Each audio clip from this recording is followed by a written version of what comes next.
Alors bonjour tout le monde et bienvenue. J'espère que vous allez bien et que vous êtes en parfaite santé. Alors je vous propose la suite de la correction d'un examen régional de la région Wadi Dahab que j'ai déjà commencé. Maintenant, on va répondre à la question 3. Donc, quel sentiment le départ du père et ses ennuis matériels susciterait-il chez les voisins? Donc, il y a un sentiment que suscite bien sûr le départ du père. Et si on veut le comprendre, il y a pas mille façons, si on veut répondre à ce type de questions, il y a pas mille façons. Il faut lire le texte au moins deux ou trois fois. Donc voilà, donc là, vous avez la réponse dès le premier paragraphe. Donc tout le monde est au courant de ses ennuis. Il manifesterait à notre égard une pitié. Donc la réponse c'est une pitié. Il manifeste une pitié. Donc une pitié c'est la réponse. Donc le départ du père suscite la pitié des voisins. Il faut quand même essayer de répondre par des phrases complètes, d'accord? Donc on essaie de formuler des phrases quand on répond aux questions. Donc le départ de père suscite la pitié des voisins. La question numéro 4. Que pense Sidi Mohamed de cette réaction des voisins? Donc cette réaction de pitié, qu'est-ce qu'il en pense?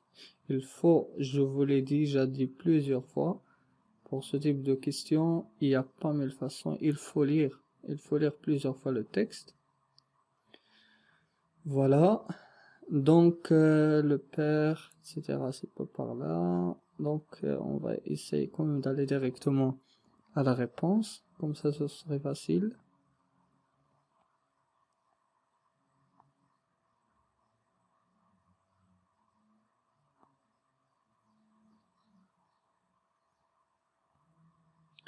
Voilà.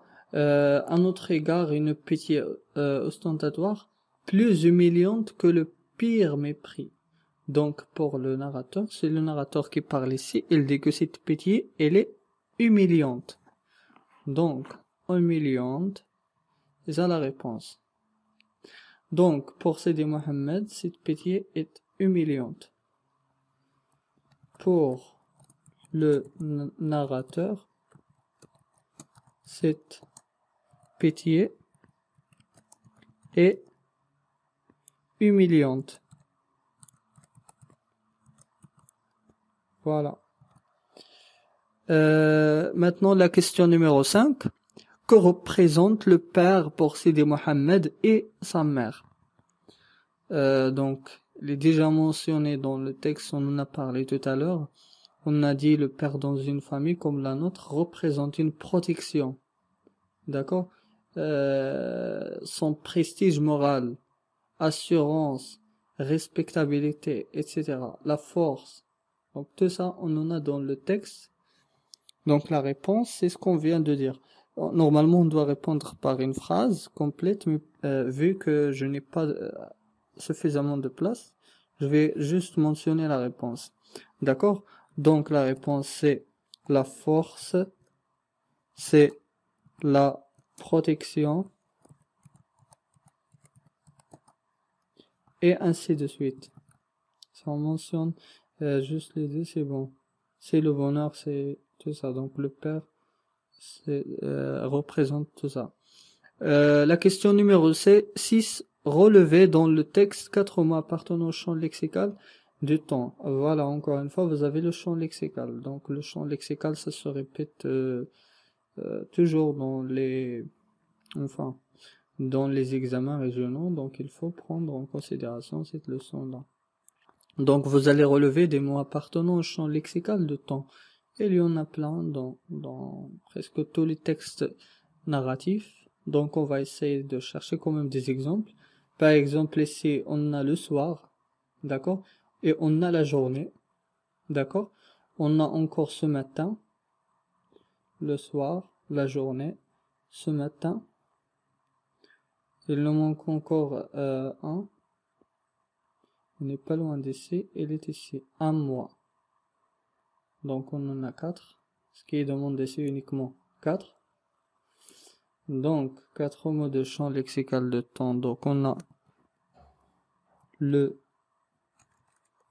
soir, le matin, le soir, le matin. On a encore la journée. Oui, la journée.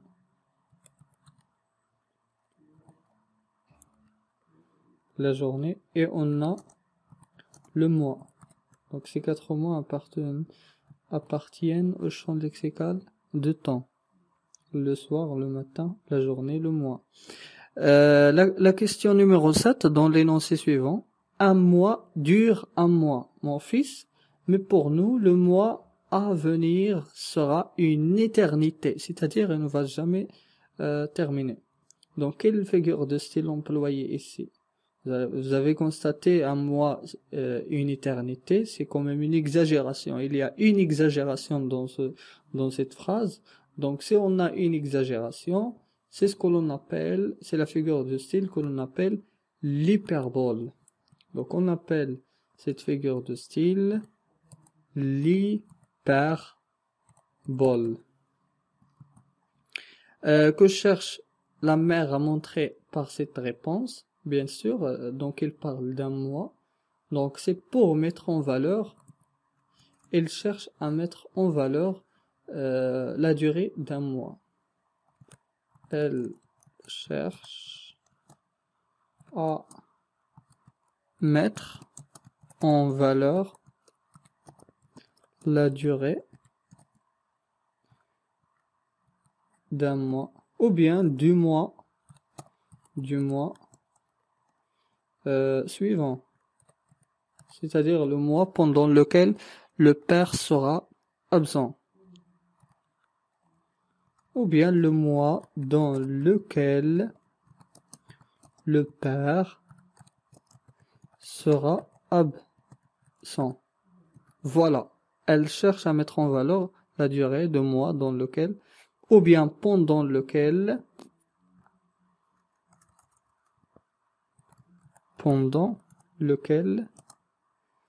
le père sera absent.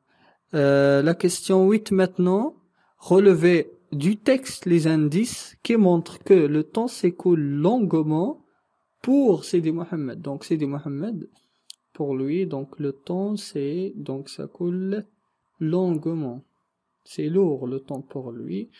Donc déjà, si on veut répondre, on peut juste employer la phrase que nous avons tout à l'heure, où vous avez une figure de style.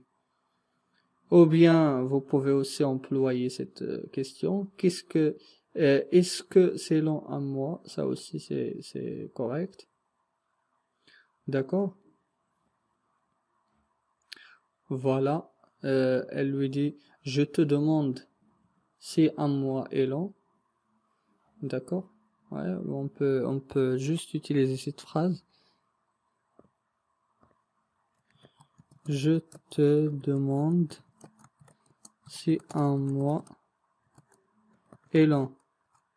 Ou bien, vous pouvez employer cette phrase que nous avons ici dans la figure, où vous avez la figure de style. Et long. Voilà. Je te demande si un mois est long. La question numéro 9, que représentent à vos yeux vos parents? Donc, on a répondu déjà à cette question, mais vous pouvez ajouter d'autres réponses. Mais là, il faut être attentif parce que je vous ai dit la question 9 et 10, ce sont des questions de réaction. Donc, c'est-à-dire, il faut exprimer son point de vue. Il faut commencer par les formules que vous avez déjà étudiées, par exemple, personnellement, je pense que, et ainsi de suite. Donc, par exemple, ici on va dire personnellement,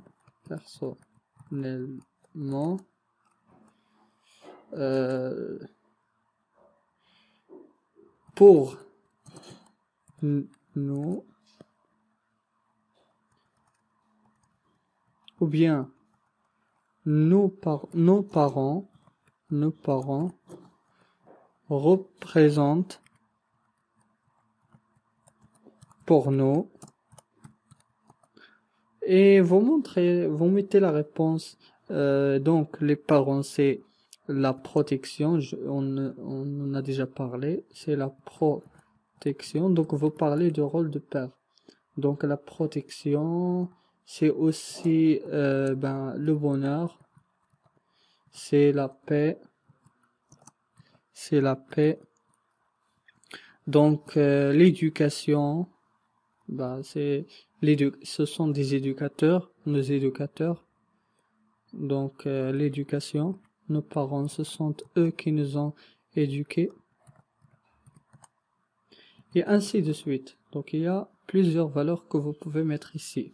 Selon vous, le rôle de la mère est-il aussi important que celui du père? Donc là, c'est un point de vue, vous exprimez votre point de vue et vous justifiez.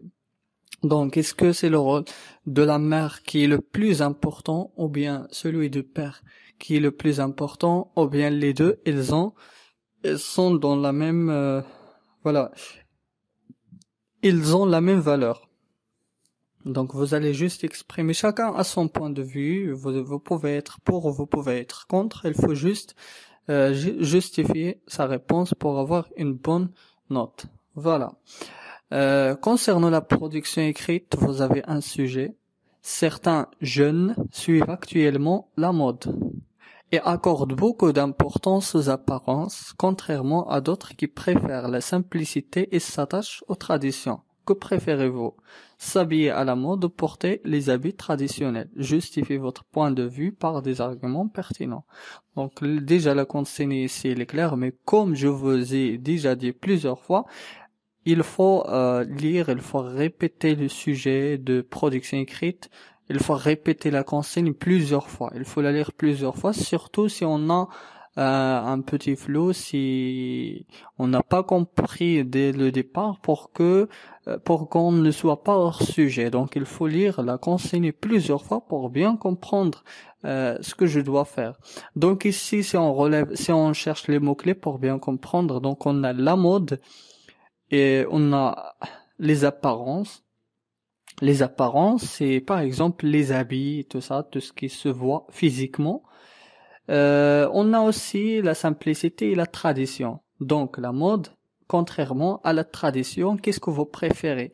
Est-ce que vous préférez vous habiller et aussi s'habiller? C'est un mot-clé. Donc, est-ce que vous préférez que vos vêtements soient à la mode, des vêtements qui font partie de l'actualité, ce que tout le monde porte, ou bien vous préférez rester classique, les habits traditionnels, comme la djellaba par exemple, et ainsi de suite, les habits traditionnels. Donc, vous utilisez le plan que vous préférez. Surtout ici, donc vous avez le pour et le contre, donc vous pouvez utiliser le plan dialectique. Il est préférable que vous utilisiez le plan dialectique, mais vous avez aussi le choix d'utiliser un autre plan. Donc chacun a son point de vue. Donc vous exprimez votre point de vue avec des arguments et des exemples, comme ça pour avoir une très bonne note dans la production écrite. Donc voilà, ce serait tout pour la vidéo d'aujourd'hui. J'espère qu'elle vous a plu. Donc n'hésitez pas de poser des questions si vous en avez, des remarques et tout ça. Voilà, je vous souhaite un très bon courage, je vous souhaite une très bonne note dans l'examen, en particulier du français, parce que le coefficient, vous voyez, c'est 4, mais aussi dans les autres matières. Voilà, je vous remercie et à très bientôt. On se voit dans une nouvelle vidéo.